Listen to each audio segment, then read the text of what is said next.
Praise the Lord and जय मसीह की प्रिय।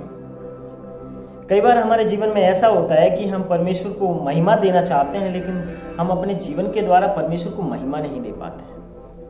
कई बार हमारे जीवन में ऐसी रुकावटें आती हैं जिसके कारण परमेश्वर को हम प्रसन्न नहीं कर पाते, परमेश्वर को महिमा नहीं दे पाते। एक ब्रदर ने मुझे कॉल किया और पूछा, ब्रदर मैं अपने जीवन के द्वारा परमेश्वर को महिमा कैसे दूँ? कई बार मेरे जीवन में ऐसी रुकावटें आ जाती हैं जिससे परमेश्वर को महिमा नहीं मिलती। मेरे प्रियो, मैं आप लोगों की जानकारी के लिए बता दूं कि परमेश्वर का वचन हमें सिखाता है, पहला कुरिन्थियों उसका 10 अध्याय उसका 31 वचन, जहाँ लिखा है कि तुम जो कुछ भी करो, चाहे खाओ चाहे पियो चाहे जो कुछ भी करो, सारी बातों में परमेश्वर को महिमा मिलनी चाहिए। मेरे प्रियो, क्या हम ये सोच करके कुछ भी करते हैं कि इस कार्य से परमेश्वर को महिमा मिलेगी? मेरे प्रियो, जिंदगी में हम जो कुछ भी करें, चाहे हमारा उठना बैठना चलना बोलना सोचना समझना देखना पढ़ना, सारी चीज़ें परमेश्वर की महिमा के लिए होनी चाहिए। मेरे प्रियो, अगर हम परमेश्वर को महिमा देना चाहते हैं तो हमारे जीवन को पूर्ण रूप से परमेश्वर को समर्पित कर देना चाहिए। मेरे प्रियो, एक विश्वासी सिर्फ और सिर्फ परमेश्वर की महिमा के लिए जीता है। उसकी पहली प्रायोरिटी परमेश्वर को महिमा देनी होती है। मेरे प्रियो, जब परमेश्वर ने हमें बनाया, जब परमेश्वर ने आदम को क्रिएट किया, तो परमेश्वर ने अपनी महिमा के लिए आदम को क्रिएट किया था और परमेश्वर की महिमा उसमें दिखती थी। मेरे प्रियो, जब हम परमेश्वर को महिमा देना शुरू करते हैं तो परमेश्वर की महिमा हम में रिफ्लेक्ट होती है, हम में से औरों तक पहुंचती है। परमेश्वर ने कई कार्य को आपके जीवन में किए होंगे, कई गवाहियाँ आपके जीवन में होंगी, और जब खड़े होकर के आप परमेश्वर के उस महिमा के लिए आप उन गवाहियों को लोगों को शेयर करते होंगे तो एक अलग ही फील आपको आता होगा, एक खुशी आपको आती होगी कि मेरा परमेश्वर ने मेरे जीवन में ऐसे कार्य किए हैं। मेरे प्रियो, जब हम परमेश्वर को अगर महिमा देना चाहते हैं तो सबसे पहले हमें हर चीज़ में परमेश्वर को इन्वॉल्व करना होगा। हम परमेश्वर से ये नहीं कह सकते, परमेश्वर आप लिविंग रूम तक आ सकते हैं, मेरे बेडरूम तक नहीं आ सकते हैं। परमेश्वर को सब पता है, परमेश्वर सब जगह आ सकता है, लेकिन He wants you to ask that you allow Him to come in each of every single area of your life। हर एक एरिया में परमेश्वर को आप अलाउ करें। हर एक चैम्बर में, एक हम ये नहीं कह सकते परमेश्वर वहाँ पे मेरा एक प्राइवेट चैम्बर है, वहाँ पे आप नहीं आ सकते। मेरे हृदय में मेरे माउथ में मैं सुन सकता हूँ समझ सकता हूँ, लेकिन प्रभु मैं अपने हृदय को खाली नहीं कर सकता आपके लिए कि आप उसमें आए और हमारे जीवन में काम करें। मेरे प्रियो, परमेश्वर आपसे आपके जीवन में काम करना चाहते हैं, वो आपके हृदय में आना चाहते हैं, जिस तरह परमेश्वर ने आदम के हृदय में काम किया। कई बार ऐसा होता है, मैंने कई यूथों को देखा है, वो डिप्रेशन में जाने लगते हैं, वो परेशान हो जाते हैं, जो परमेश्वर में बढ़ रहे होते हैं, लेकिन वो फिर भी परेशान हो जाते हैं, फिर भी डिस्करेज हो जाते हैं। क्यों?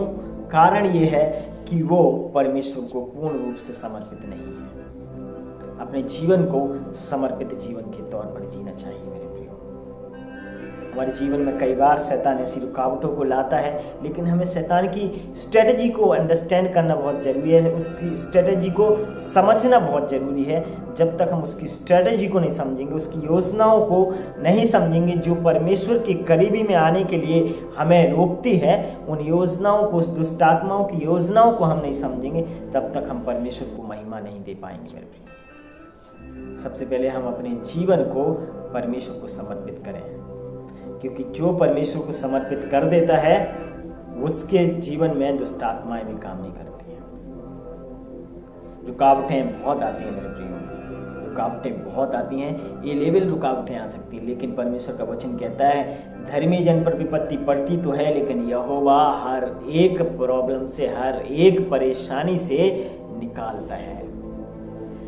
मेरे प्रियो, परमेश्वर आपसे प्रेम करते हैं। परमेश्वर का वचन कहता है कि मैं इसलिए आया कि वो जीवन पाएं और बहुतायत का जीवन पाएं और अबंडेंट लाइफ को पाएं। एक बहुतायत का जीवन मतलब एक अर्थपूर्ण जीवन को पाएं।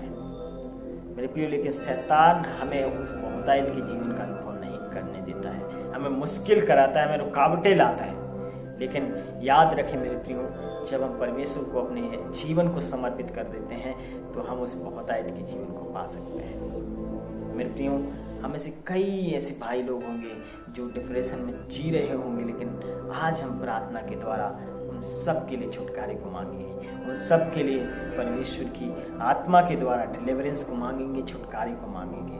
तो आइए हम प्रार्थना करें और अपने अपने सरों को झुकाएं, परमेश्वर की ओर निहारें।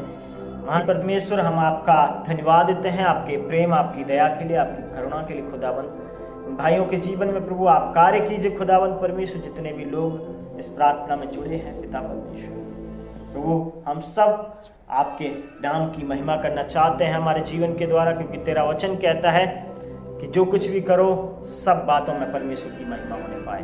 प्रभु जिस तरह एक विश्वासियों का जीवन परमेश्वर की महिमा के लिए होता है, वो खुदावन परमेश्वर प्रभु हम उसी तरह प्रभु आपकी महिमा करना चाहते हैं खुदावन परमेश्वर। प्रभु पूर्ण रूप से आपको समर्पित होना चाहते हैं। प्रार्थना करते हैं पिता परमेश्वर, हर एक वो जन पिता परमेश्वर जो इस प्रार्थना में जुड़ा है पिता परमेश्वर, हर एक को पिता परमेश्वर तू छू ले, उनको पिता अपने स्वर्ग के पंखों में छुपा अपने पवित्र लहू से ढांप ले खुदावन परमेश्वर। हर एक वो जन पिता परमेश्वर जो शैतान के द्वारा डिप्रेशन में है, किसी बंधन में, यीशु मसीह आज उनका छुटकारा हो जाए यीशु के नाम से प्रार्थना करते हैं। प्रार्थना करते हैं प्रभु छुटकारे को पाने पाए। तेरा वचन कहता है तुम्हारा मन व्याकुल ना हो ना घबराए, देखो मैंने संसार को जीत लिया है। हालेलुया, धन्यवाद पिता परमेश्वर। प्रार्थना करते हैं हर एक उस जन के लिए पिता परमेश्वर जो किसी प्रकार के टेंशन में है, चिंता में है खुदावन परमेश्वर, जिसके कारण वो आपकी महिमा नहीं कर पा रहा है। प्रभु वो रुकावट को यीशु के नाम से दूर करें। प्रभु यीशु के नाम से प्रार्थना करते हैं। हालेलुया, मैं प्रार्थना करता हूँ प्रभु अपना अनुग्रह, अपनी दया, अपनी करुणा हर एक पर बनाए रखें। धन्यवाद पिता परमेश्वर, जिस तरह तेरा वचन कहता है कि तू इसलिए आया कि वो जीवन पाए और बहुतायत का जीवन पाए। मेरे खुदावन परमेश्वर वो बहुतायत का जीवन भाइयों को मिलने पाए। हालेलुया, हर एक रुकावट दूर की जाए, हर एक चिंता, हर एक परेशानी, हर एक टेंशन दूर की जाए यीशु के सामर्थी नाम में। हर एक को आपके हाथों में सौंपते हैं। अपना अनुग्रह, अपनी दया इन सब के साथ बनाए रखें। प्रभु यीशु के नाम से प्रार्थना मांगते हैं पिता, सुन के दया से कबूल करें। आमीन आमीन। प्रभु आप सबको आशीष दे प्रियो। और इस प्रार्थना के माध्यम से जब हमने छुटकारे को पाया है तो अपने आप को परमेश्वर के अनुग्रह में सदा बढ़ाते जाएं, परमेश्वर से अनुग्रह मांगते जाएं और हर एक वे में, हर एक जीवन के रास्ते में परमेश्वर से गाइडेंस को मांगते जाएं। प्रभु आप सबको आशीष दे।